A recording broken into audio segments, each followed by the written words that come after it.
유치원만 갈라 그러면 아침마다 전쟁이에요. 떼쓰고 할 때 아이가 안 볼 때 그냥 후다닥 나와버린다 이러시는 부모님들도 계세요. 네.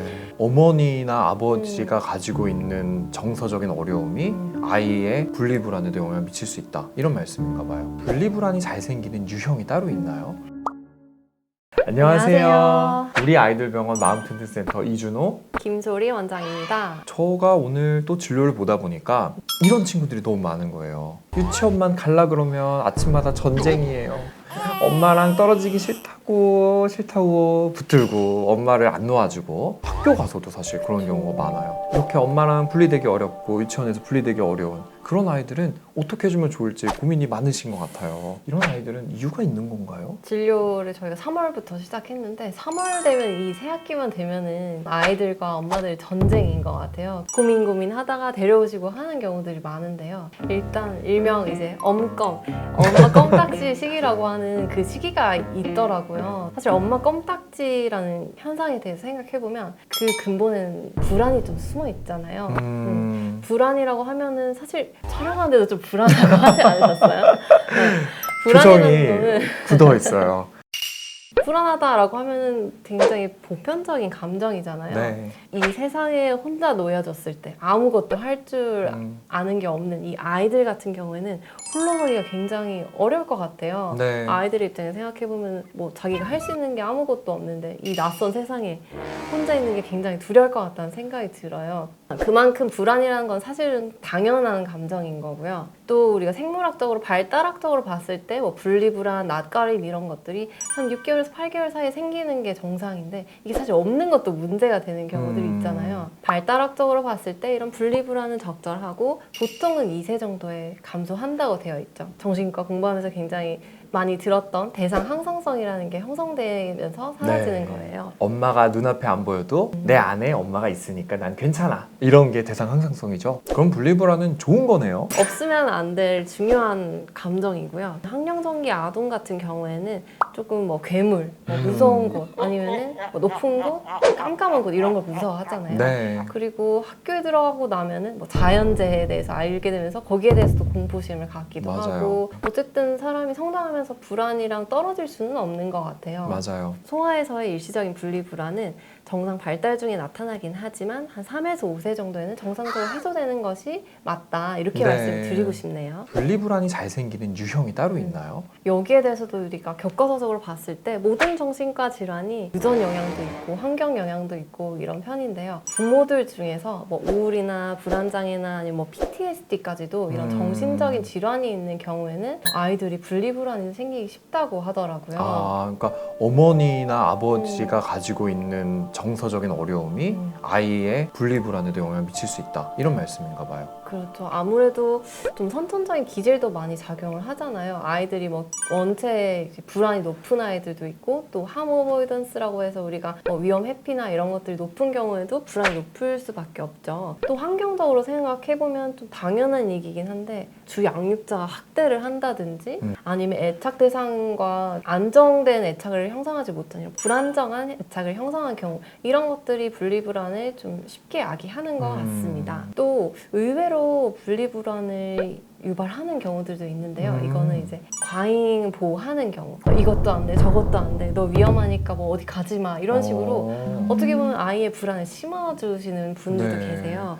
근데 아이한테 관심이 많은 건데도 그게 불안을 일으키기도 하는 건가요? 아무래도 좀 엄마 아빠를 보면서 아이들이 이런 거는 위험하구나, 엄마 아빠가 이렇게 걱정하는 걸 보니까 세상은 정말 무서운 곳이구나, 이런 겁이 생기면서 분리불안이 생기기도 하는 것 같습니다. 엄마 아빠의 겁을 배우는 거네요. 그렇죠. 모델링 한다고 생각하시면 될 것 같습니다. 네. 그리고 조금 추가적으로 생각해보면은 뭐 최근에 실제로 뭐 이별에 대한 이슈가 있었던, 가까운 친척이 좀 돌아가셨다든지 멀리 이민을 가셨다든지 이런 본인이 감당할 수 없는 정도의 이별을 경험한 아이들 같은 경우에도 분리불안이 잘 생긴다고는 합니다. 그렇군요. 근데 사실 막상 말은 쉬운데, 그럼 정상적인 분리불안은 뭐고 어떤 거는 정상이 아니니까 좀 걱정하세요 라고 말을 해야 될까요? 아이들은 자라면서 인지도 발달을 하면서 되게 세상에 대해서 두려움이 또 많아지기도 해요. 네. 정상적으로 불안은 항상 가지고 가는 것인데, 연령이라든지 아니면 사회 문화적인 이런 맥락, 우리가 맥락을 좀 중시하잖아요. 그렇죠. 이런 것들을 고려했을 때도 나이를 먹을 만큼 먹었는데도 그러면 문제고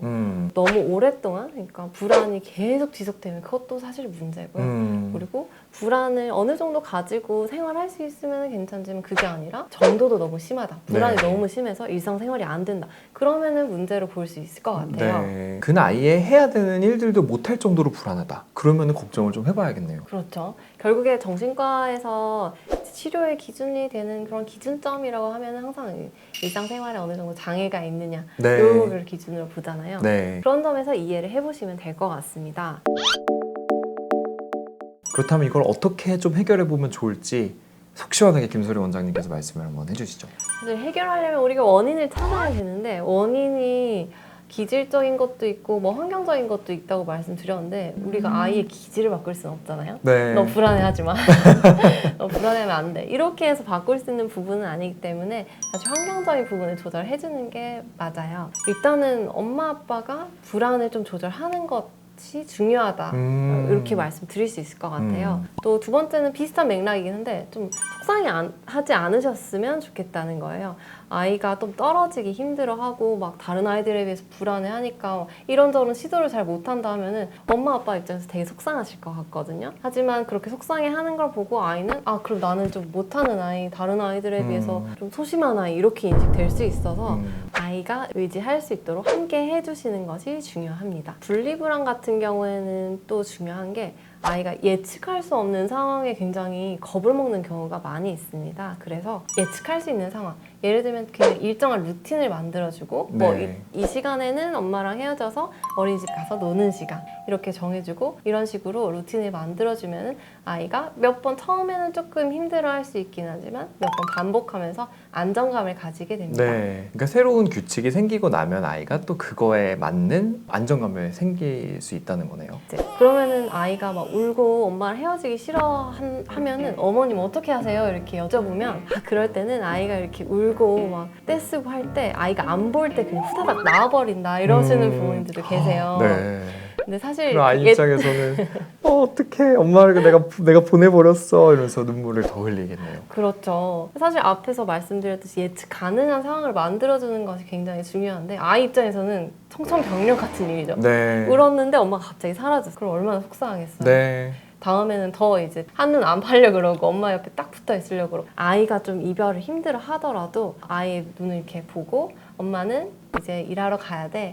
우리 아이는 어린이집 가서 친구들이랑 잘 놀자 이런 식으로 이 헤어짐이 힘들긴 하지만 이 헤어짐 이후에 아이가 가지게 될 이런 긍정적인 시간들에 대해서 이렇게 암시를 좀 해주는 거죠. 네. 어제도 유치원 가서 재밌는 거 했지? 오늘도 재밌을 거야 이렇게 말해줘도 좋겠네요. 그렇죠. 그런 점들도 굉장히 도움이 될 거예요. 그리고 이별 순간이 길면 굉장히 고통스러워요. 맞아요. 엄마도 힘들고 아이도 힘들고 아빠도 힘들고 이별 순간은 최대한 좀 짧게 담백하게 가져가시는 것이 좋겠습니다. 사실 또 들어보면은 헤어지기 싫다고 하지만 막상 돌아서고 나면은 언제 그랬냐는 듯. 그럼요. 네, 막 즐거워서 친구들이랑 놀고. 너무 잘 놀고 네. 막 밥도 잘 먹고 잘 지내다 오는 경우들이 많기 때문에 맞아요. 엄마들이 너무 걱정은 안 하셔도 괜찮을 것 같습니다. 네. 그럼에도 불구하고 이런 정도의 방법으로는 해결이 좀 어렵다 하시는 경우에는 아이가 느끼는 이런 다른 불편함이 있지 않을까 하는 것들을 생각을 해봐야 되기 때문에 그런 경우에는 병원으로 데리고 오시면 좋겠습니다. 네네. 네, 새학기 들어서마다 맨날 불안하고 엄마랑 떨어지기 힘들어하는 우리 아이들 때문에 고생이 많으시고 또 걱정이 많으신 우리 어머니 아버지들께서 저희 마음튼지 센터 방문해 주시면 친절하고 따뜻하게 아이들 진료받으리도록 하겠습니다.